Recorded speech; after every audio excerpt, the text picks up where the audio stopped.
Hello everybody. We are going to look at how to measure wire on a spool. How much length do we have? And you got some pictures there that show you this spool of wire is some greaseless line from Camesa that was given to us for the school. But we want to show you how to measure how much we have. Now what we need to know is how much resistance per thousand is on this spool, or the type of line it is, because different types of line have different resistances. We looked up the chart and we'll show you on the video, but this spool has a resistance of 2.8 ohms of resistance per 1,000 feet. What that's saying, if I had a 500 feet, which is half of that, it would be 1.4. So you can just do the math, but we're gonna measure every 1,000.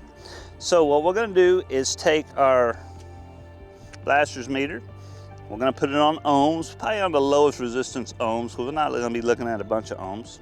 But we're going to measure from end to end. Now, if this was a wireline truck, you would have to probably go to your slip ring, pull the line all the way around to your slip ring, and we would touch your slip ring and then touch it to the wire itself to get the total resistance that's in that spool, okay? All right, so let's do this. Let me take this down. So what we're going to do is wrap this around the best I can. One hand, okay? And then we're going to touch this side. So watch the resistance. So we're looking at about 42.2 is the resistance. Now, what we're going to do is take that number and divide it by 2.8, and that gives you what your length is. Temperature will adjust this.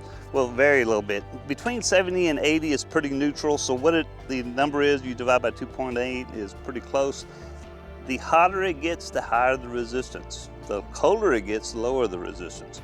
So if it's hotter, you probably got more line than what it's telling you. If it's colder, you probably got a little bit less line than what it's telling you, if I'm telling you right. So anyway, but that's how we measure resistance on our line. That's how we measure the length.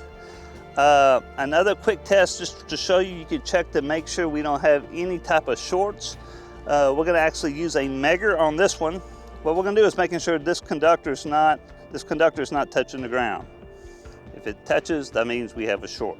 Okay. So what we're going to do, let's see if I can take my meter here, and what we're going to do is hook.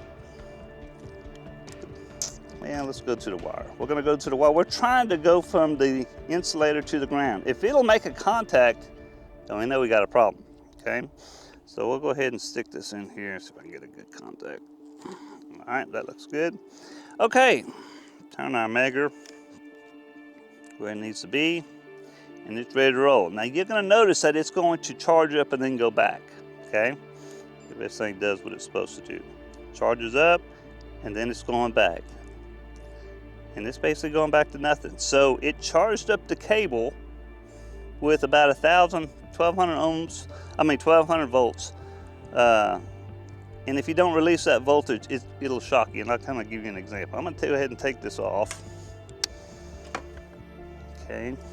Now, when we touch this, you'll hear it spark, if you can listen to it. It released the energy. This thing acted like a capacitor. This is great. That means that line is completely clean. There's no shorts. It looks really, really good. So these are just two examples of how we check our line. We check our length and how we check to make sure the cable is good. And anyway, hope this video helps. Talk to y'all later.